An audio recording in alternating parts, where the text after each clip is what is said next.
We now take you to the broadcast of It's Time with Rev Nathaniel W Martin. Here's Reverend Martin.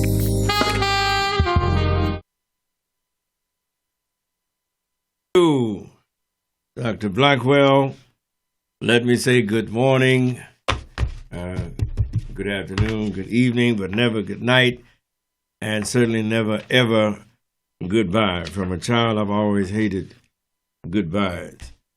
I'd rather say see you later or so long. I'm Pastor Nathaniel W Martin. I'm the pastor of the New Life Institutional Baptist Church here in Los Angeles. We're located at 8916 South Main Street here in Los Angeles. Our zip code is 9003. We're sharing the building with the Shiloh Missionary Christian Church, and the pastor is there's the Dr. Della F. Holliness, my very good friend. And I encourage you and invite you and warmly welcome you to come and share with us at any and all of our church services. We're there tonight at 7, and of course we're there on Sundays, beginning at 10 a.m., and we're there on Wednesdays as well at 7 p.m. Stop by, drop in, come by and see about us.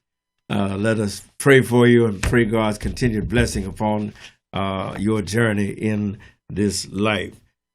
The name of this offering is entitled It's Time, and what we deal with is the spiritual, historical, political, and economic path here in America that our people have been traversing and experiencing and writing that history and correcting parts of that history of this United States of America. I say that because the history of America is a false narrative, and we're going to have a day of reckoning where we go back beyond 1776 and pick up the history of the country with the coming of the good slaves on the slave ship, the enslaved people who were forced against their will to come to this country on the little ship, the White Lion, that landed there at Jamestown in 1619. And this year marks the 400th year of our sojourn, of our odyssey, of our life and history on this side of the Atlantic Ocean. Our people were enslaved. We were taken. They were kidnapped, which is the correct term that the police would use, that the FBI would use. They were kidnapped. The Bible calls it man-stealers. They stole our people, our little children, little boys, little girls, young men, young women, forced them into the holes of filthy, stinky, unhealthy, narrow, confined, claustrophobic spaces on slave ships, and forced us to come across those many miles from Senegal and the other West African nations here to the shores of where our Holocaust has begun. And well did James Weldon Johnson intone, God of our silent tears, God of our weary years, thou who hast blessed us thus far by thy might.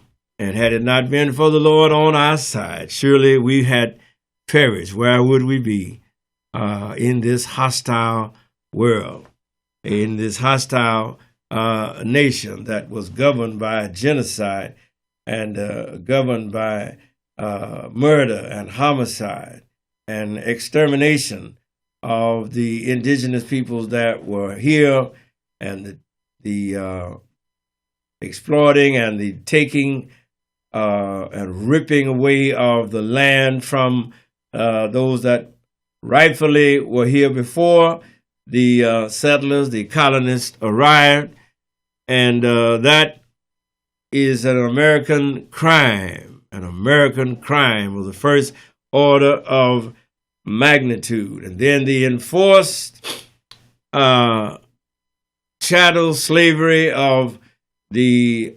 Africans to labor for 250 years, give or take 4 years. And my, what a dark history America has. Let me read our opening scripture, Deuteronomy chapter 15, beginning at verse number 12 and going through the reading of verse number 14. All right? This is what it says. And if thy brother, an Hebrew man or an Hebrew woman, be sold unto thee and serve thee 6 years, then in the 7th year thou shalt let him or her go free from thee. Because of our culture, today I have to explain the difference and the subtle shade of meaning. And if thy brother, an Hebrew man, naturally you understand that, but by understanding, by logic, it also says conversely, or if thy sister, although the word sister does not appear in the text, the word Hebrew woman appears in the text. And the Bible, believe me, does not recognize transgender or transsexuals. And so that was not what was being said. It just that the writer at the time was more male dominated in his speaking and in his writing, because it was a male-dominated culture. And so consequently, that's why the emphasis was on the male, but the likewise condition held for the female. Let me start over again. And if thy brother, an Hebrew man, and by understanding, if thy sister, an Hebrew woman, be sold unto thee and serve thee 6 years, then in the 7th year thou shalt let them go free from thee. And when thou lettest them out free from thee, thou shalt not let them go away empty. Thou shalt furnish them liberally. Go to the Congress, they hate the word liberal right now. And we can understand why when you look at what the Bible says. Thou shalt furnish them liberally out of thy flock and out of thy floor and out of thy winepress of that wherewith the Lord thy God hath blessed thee. Thou shalt give unto them. That's righteousness. That's love in action. That's not cold-blooded capitalism saying, okay, you work for me and I'm through with you and I get out. No, God says you shall not do that. First of all, you ain't going to work them to death. From kin to kin, all their lives, 100% tax. You tax their labor, you tax their health, you tax their time, you tax their energy, you tax their life.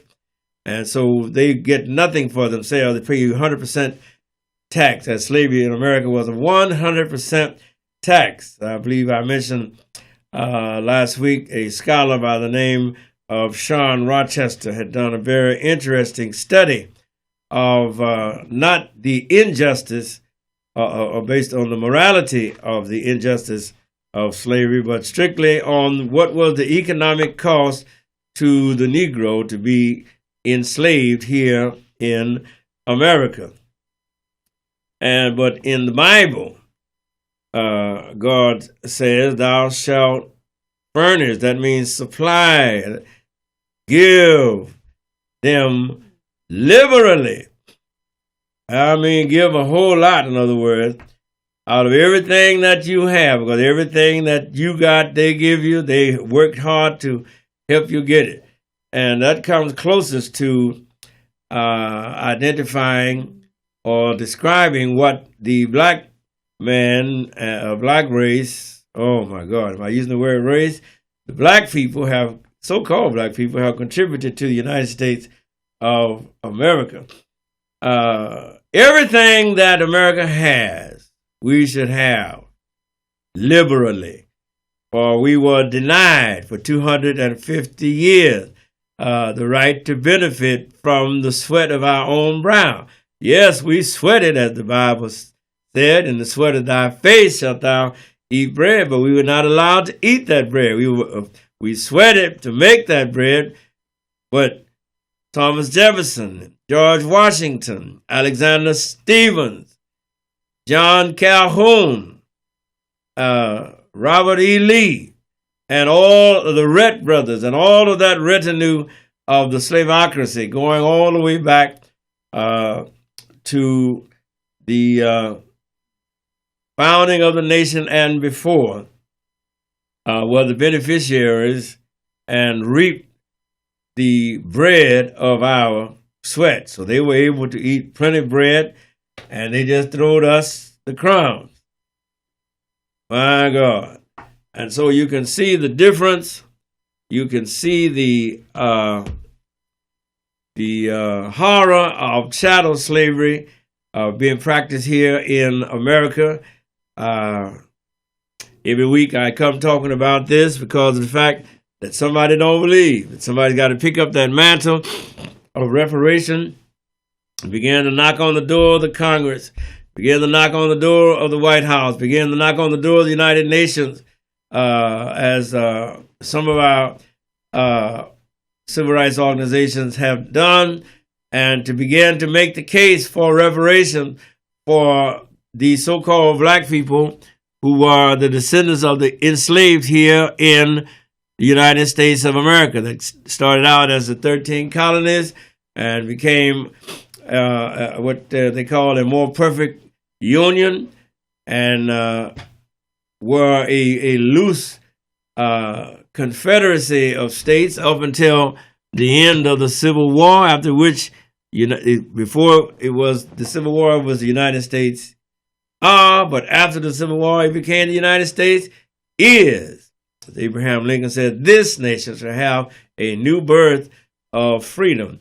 And the stamping out of slavery, the stamping out of the peculiar institution, and the inclusion, or the recognition rather, that the Negro who had been held in slavery was really a human being, was really a man, and was now really a citizen and guaranteed and beneficiary of all the rights and privileges of the states. As the 14th Amendment said, that citizen of one state would be guaranteed all the rights, amenities, and courtesies of the several states. In other words, you can go from one state to state, and you were recognized as a citizen of the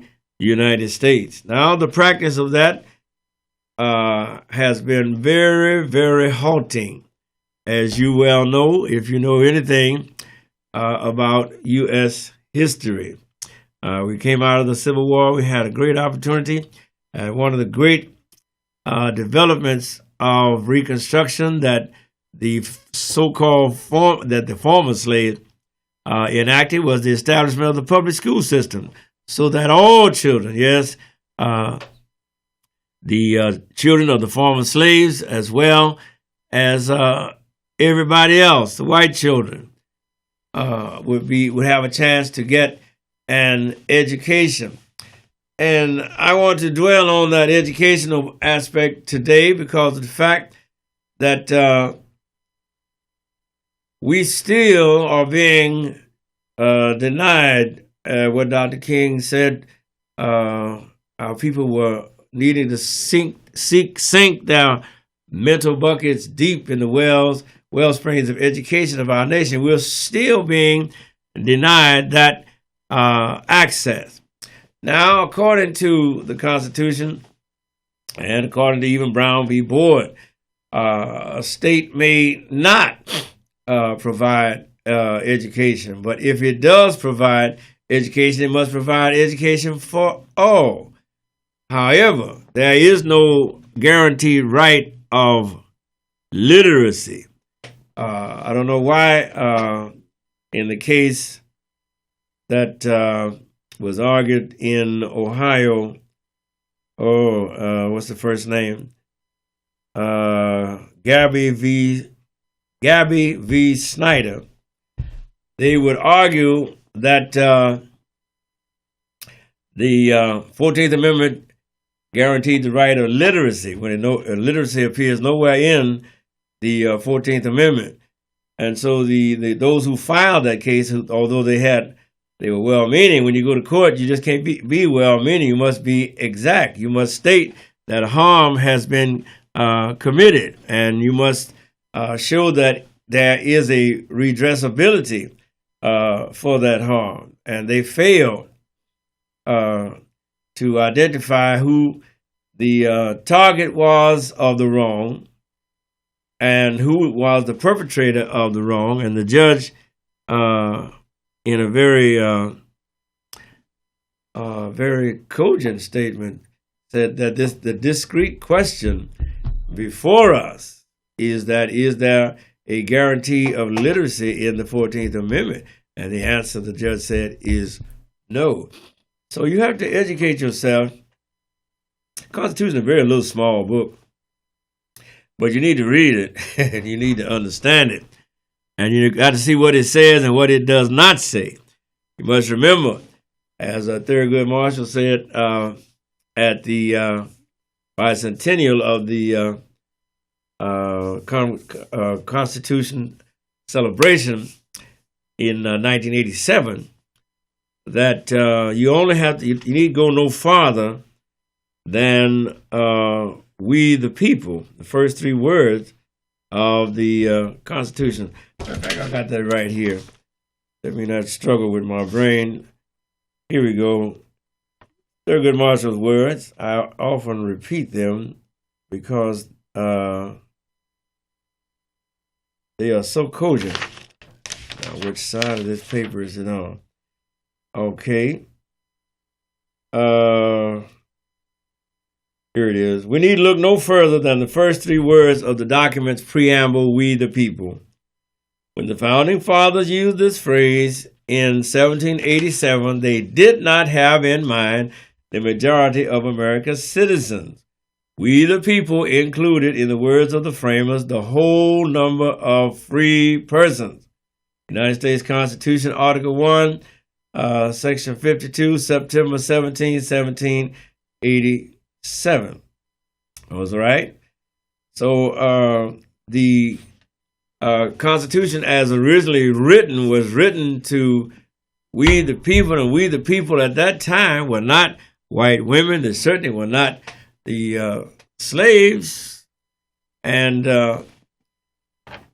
therefore, and they were not poor whites. It was only propertied whites, and by propertied white men, it meant that not those that own land, but those who have owned property in human beings, property in slaves. Property, white men, as all of the signers of the Constitution, as the bulk of the signers of the Constitution, and as the bulk of the signers even of the Declaration of Independence, were propertied white men. So you cannot just go on the original United States Constitution. We find that according to Chief Justice William Rehnquist and Associate Justice Antonin Scalia, both of whom have gone to their rest,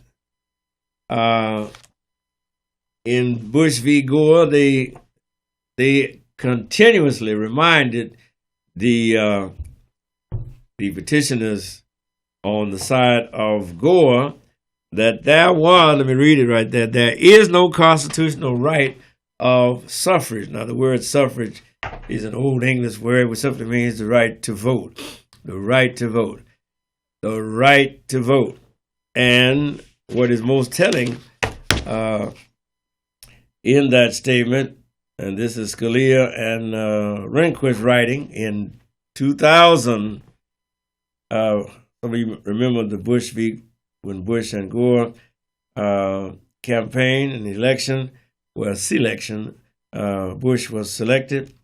Don't forget that George W. Bush's father was George Herbert Walker Bush, who had been CIA director. There's no, you cannot say that you be a CIA director and you don't have power behind the scene. In the eyes of the Supreme Court, democracy is rooted not in the right of the American people to vote and govern, but in a set of state-based institutional arrangements for selecting leaders.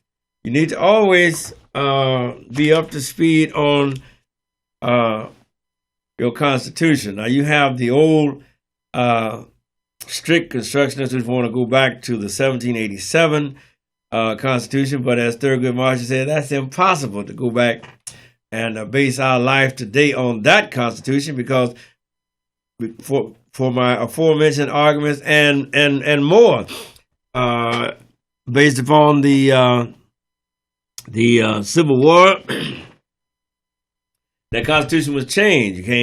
Slavery was ended. The 3/5 clause was made null and void by the outcome of the Civil War. And so the new Constitution had a 13th Amendment, which abolished slavery except as punishment for crime, whereof the parties shall have been duly convicted. Following the 13th Amendment, you had what? The 14th Amendment, which is the equal protection of the law. It galls me today that George G.W. Bush was elected to the presidency on the 14th Amendment, the equal protection clause. That clause was put in the Constitution to protect the former slaves from the retribution or from the animus or from the hatred of the vanquished Confederacy. And if you were, in other words, a Negro in Virginia after the Civil War, then without the 14th Amendment, then you would be in big trouble.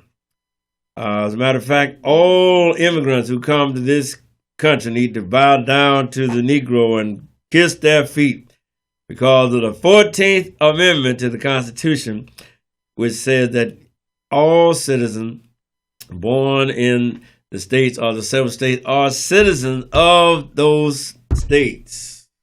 That means you're a citizen of the United States if you're born in this state.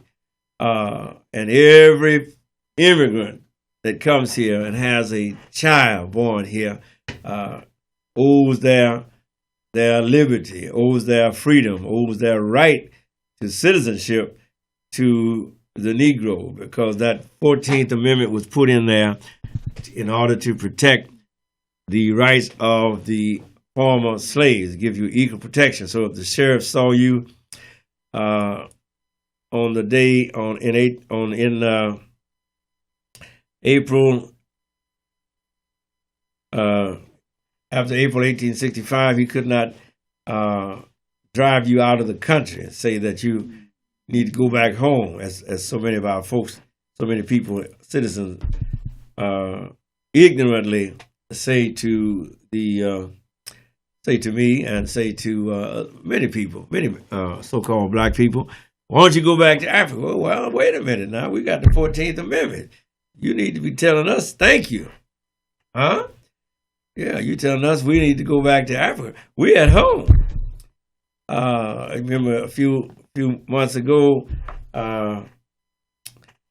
President Trump got in trouble about telling the what he called them, the Gang of Four, that they need to go back to where they came from. And of course, they told him all of them were born here in America. So, but the 14th Amendment stops all of that. The government cannot act upon you if you were born here in this country. Now, what the controversy that is occurring with ICE against the people that come up from Central America and are forced their way in through Mexico, as shameful and painful, and as it is, and you cannot say that is not a shameful treatment that is being exercised. I believe it's a cruel and unusual punishment. But the basis that the ICE is getting after is using is that they are not citizens of the United States in the definition of the Constitution, under the definition of the 14th Amendment. And that may be true, but we are still a nation of laws. We're still human. We still should treat human beings as human beings. And to separate children from their parents, oh, what a crime that is. God is not going to bless that type of thinking. But now, my brothers and my sisters, I have not dealt very much with reparations, but of course that is a very necessary need for reparations. And I counsel you and encourage you and admonish you to get the word reparations in your mouth, get the dictionary, look it up. It means to repair, it means to make whole, it means to restore something that was taken away, it means to redress. And we, as the so-called black people, remember this very word that I'm using, black people, is a legacy of white supremacy. And it is another glaring reason why we need reparations, because we have been demonized and criminalized and treated as a pathology. And that treatment has affected us in our economics, in our education, in our health, and in our housing. And therefore we need and we must demand reparations. My name is Rev Nathaniel W Martin. I stand on the fact that reparations are owed and way past due. And as we stand here with the fires, the Getty fire, and the 46 fire, and the fire up in Sonoma County finally coming down, we notice that all the faces that we see on that camera is no black faces. They're all white faces. Wonder why that is? It's because they had access to that housing, and they bought housing out there. They had fine houses in those areas. They had fine communities and fine chambers of commerce and fine city council. And they were exclusive communities. That exclusive mean that no black people were living up there among them. Unless you see Count LeBron James got that one, or maybe one or two. But in other words, exclusive white club, exclusive white neighborhoods, and the fire caught up with them.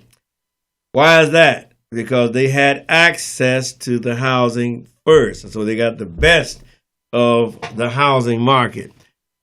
And we must pray for them, that they may come to their senses. Now, it seems as though they too are getting a touch of justice, learning what it feels like to be a refugee in your own land, to be homeless in your own neighborhood and community. We pray for our brothers and our sisters. As I wrap up, again, I say unto you, as I always say, you're working on this job, you may as well start you a business, a sideline to take you through, because they don't want to pay you. They don't want you to have no benefits. They don't want you to have no decent hours. They don't want you to be full-time. And listen, as I always say in closing, so I say to you today, my friend, on these jobs, if they don't want to pay you, don't work for them. Thank you, Doc. We out of here. All of my good days, All of my good days outweigh my bad days, yes they do. outweigh my bad days. I just say thank you, Lord. Thank you, Lord. No